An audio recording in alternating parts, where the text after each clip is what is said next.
अस्सलाम वालेकुम एवरीवन। आज मैं आपके साथ डबल चॉकलेट केक शेयर कर रही हूँ। उसकी रेसिपी भी शेयर करूँगी और उसकी फ्रॉस्टिंग भी शेयर करूँगी। रेसिपी जो है वो आपको ग्राम्स में भी मिलेगी और मेजरिंग कप्स में भी मिलेगी, तो रेसिपी को आपने ज़रूर नोट कर लेना है।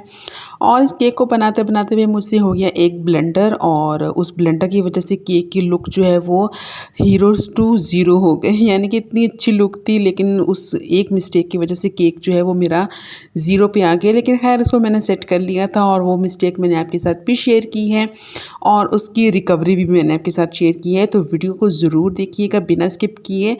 वीडियो पसंद आती है तो इसे लाइक शेयर सब्सक्राइब ज़रूर करें। तो चलते हैं रेसिपी की तरफ।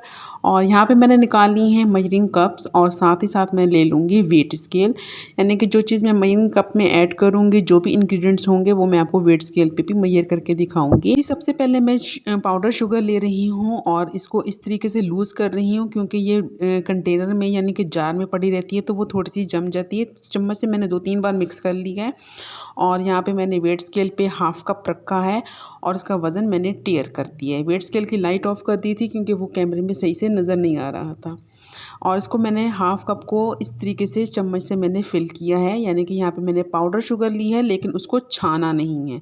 चम्मच से फिल किया और उसको ऊपर से मैं लेवल्ड कर रही हूँ। तो इस तरीके से मैं किसी भी फ्लैट चीज़ से इसको कट कर दूँगी तो वो लेवल्ड हो जाएगा। और अब मैंने इसको वेट स्केल पे रखा है, तो अब जो भी वज़न है ये शुगर का वज़न है 87 ग्राम, ठीक है। और यही अब मैं मैदे के साथ भी करूँगी, तो मैदा भी पड़े पड़े इस तरीके से थोड़ा सा डेंस हो जाता है ना, तो इस तरीके से मैंने इसको चम्मच से मिक्स किया है ताकि इसमें थोड़ी सी एयर शामिल हो।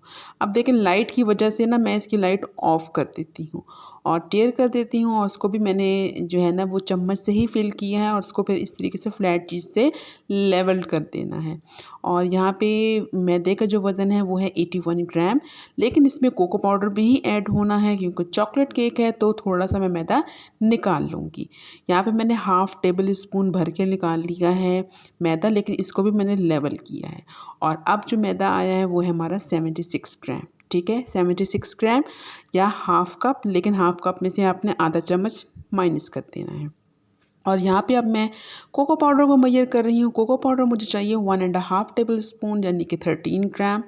और कोको पाउडर के लिए बस मैं जार में से इसी तरीके से इसको भर लेती हूँ चम्मच को, लेकिन इसको भी मैं लेवल्ड करूँगी। ये 1 टेबल स्पून और साथ ही साथ मैं हाफ़ टेबल स्पून भी ऐड कर लूँगी, ठीक है। तो ये एग्जैक्ट 13 ग्राम्स आएगा और स्पून को भी मैंने लेवल्ड किया है, ठीक है।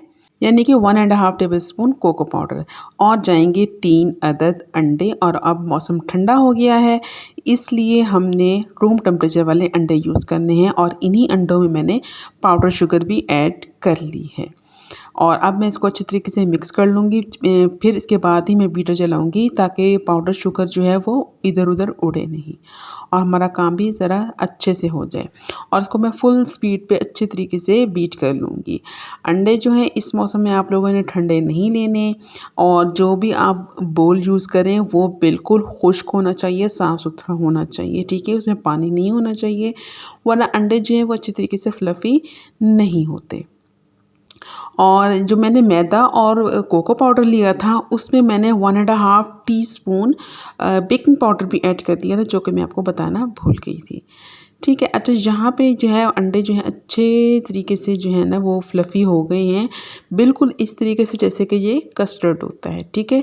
इसकी कंसिस्टेंसी भी मैं आपको दिखा दूँगी। अच्छा, यहाँ पे कंसिस्टेंसी तो मैं आपको दिखाना भूल गई, मतलब वो रिकॉर्ड नहीं किया, लेकिन बस इसका बीटर का काम ख़त्म हो गया। आपने इतना ही बीट करना है। और साथ ही साथ मैंने कोको पाउडर, मैदा और बेकिंग पाउडर को अच्छी तरीके से मिक्स कर लिया और अब मैं छान के ऐड करूँगी। छानना बहुत ज़रूरी है। मैदा, बेकिंग पाउडर और कोको पाउडर को जब हम छानते हैं तो इसमें एयर शामिल हो जाती है और ये बहुत लाइट हो जाते हैं और बहुत ही इजीली ब्लेंड हो जाते हैं एग्स बैटर के साथ, ठीक है।